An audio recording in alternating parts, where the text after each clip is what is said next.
First of all, what made you join the military? I think it's a mix of things, as always. I think a lot of us who end up serving, it's a combination of obviously there's the what can the military do for me, right? But there's also you have to have an inclination to serve. You have to have an inclination to do something to further the values of the U.S. And uh, for me, growing up in a household that was very obviously pro-America, pro-US. I think that's the norm in the country, which is good. Um, I just have always had an inclination to do something with my life that was greater than just looking out for myself or doing a sales job or something like that. I just always wanted to do something that contributed to something higher. And the Air Force fit the bill for me because my oldest brother ended up going to the Air Force Academy. He was courted by a few different schools, ended up at the Air Force Academy. And then my middle brother went to the Academy's prep school for a year, decided it wasn't for him, came back and did Air Force ROTC instead.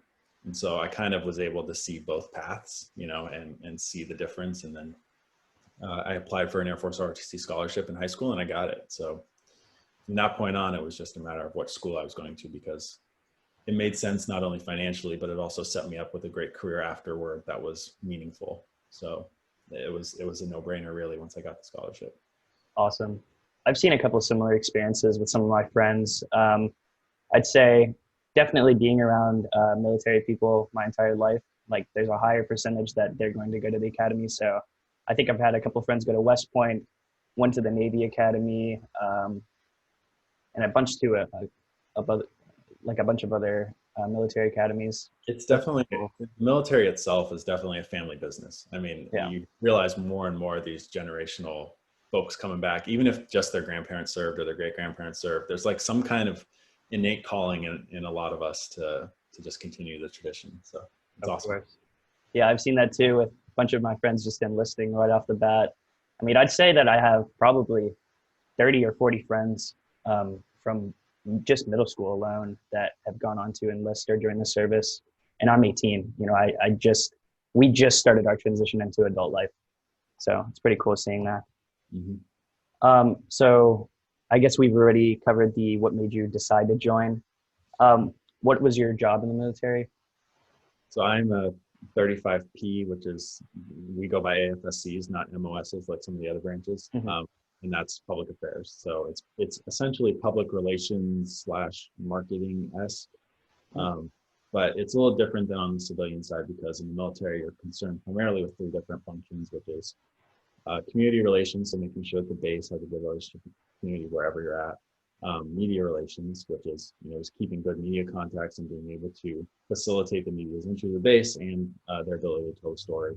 And then the last thing is commander's information, which is making sure the commander is communicating well to his airmen and the message is being received, processed, and understood. So we like to say in the Air Force, public affairs is the true colors. We cannot spin things. We have to just give it to you straight. And we're always the ones in the room with the commander advocating for maximum disclosure, minimum delay. So that means tell the public as much as we can tell them without compromising security and tell them as soon as we can tell them. Awesome. Yeah, I've seen those really fluid lines of transportation, or not transportation, of communication. Even in stuff like I lived in Okinawa, and we would have hurricanes, and so essentially the base would shut down. And so we always had like a great line of communication, whether it was through AFN or a like direct broadcast, like the commander's channel, I guess is what we'd have on TV. AFN is it's a public affairs function. So that's run through public affairs. There's not AFN at every base, but there are different AFN units strategically placed, and those are all staffed by public affairs folks. So Yeah, awesome. yeah. So with that, mentioning the places that I've been, what are some of the places you have been? So I grew up in SoCal, so I'm native boy, born and raised. And then went to LA, which is a little east from where I grew up. I grew up in the Riverside area, went to UCLA for school, commissioned there actually through their Air Force ROTC program. Then went to Holloman Air Force Base for my first assignment, which is in New Mexico, southern New Mexico. Sorry about that. There's a dog outside. Southern New Mexico, and spent 2 years there as a public affairs officer, just doing traditional wing public affairs. And then I moved back to LA actually, because my wife wanted to get back. So we ended up getting lucky on an assignment and coming back. And I was in the Hollywood office for 3 years. I just finished up there. So for those who don't know the Hollywood office, it's literally like film and TV liaison work. So production companies come to you, they ask for your help, and then you go help them. And then I just finished that up earlier this year. So I just transitioned over to LMU and doing an Air Force ROTC tour here. So it's been good so far. It's been a little weird in the virtual environment, but we're managing and getting through the transition. Awesome. Yeah. Okay. So what are some of your proudest moments or proudest achievements in the military so far? Good question.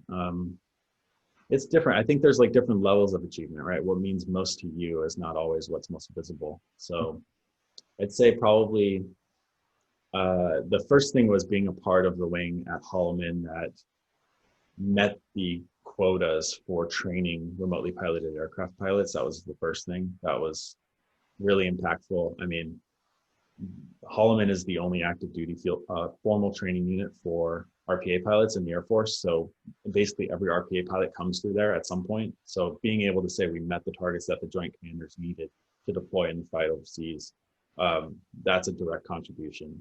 The other things are obviously in this job, I've had the opportunity to interact with a lot of young people and try to help train them up. And I think that is extremely impactful. My last job, in the Hollywood office, wouldn't have been, it's not as personally impactful, but it's fun to show off the project. So it's more of a tangible asset at the end of it, that you get to show off to people when you've worked on TV show or film, and you get to show that off to your friends and family. So that's a fun thing, and that's probably an easier thing to show, because you just say, go watch this movie or go watch this show. Right. But it's not as personally impactful to you, because as an officer, I want to lead airmen and I want to see the impact that I'm having on the actual fight or training of the force or something like that. And my other two jobs gave me that a little bit more. Awesome.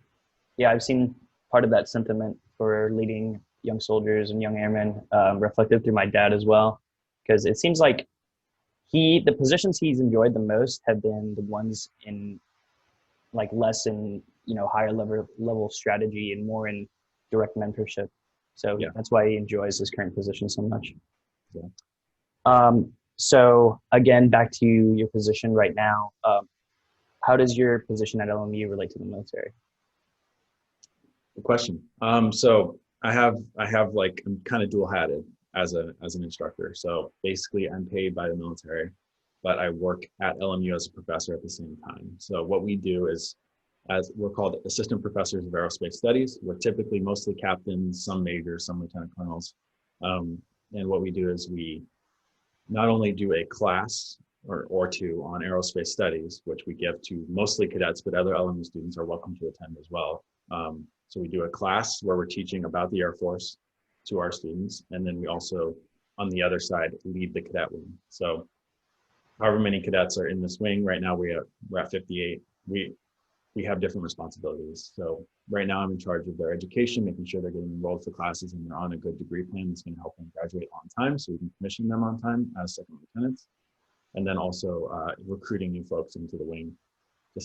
I feel like a lot of people don't know about Air Force ROTC generally. I mean, the fact that you can do it at a whole bunch of different schools, the fact that it's not a huge time commitment up front, and it's a great career on the end of it. So I'm in charge of kind of all of that for the cadet wing. So it's, and there's a lot of other little minutiae that go along with it, managing the cadets' files, just training them in leadership. Every week we do about 2 hours of leadership together.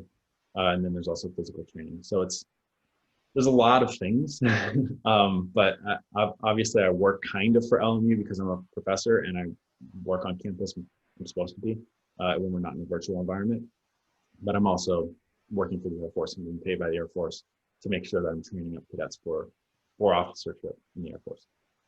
Awesome. Okay, I think that goes to the end of my preconceived questions. Do we have anything we want to add on to the end, or a message to LMU? Yeah, I think generally people see the military as kind of black and white, like you must have deployed, you must have done all this other, crazy stuff, you must have PTSD or something. And people who serve come in all sorts of shapes and sizes, and they get all sorts of jobs and they do all sorts of things. I'm someone who's never deployed. I'm a public affairs officer, which is basically very similar to many civilian jobs.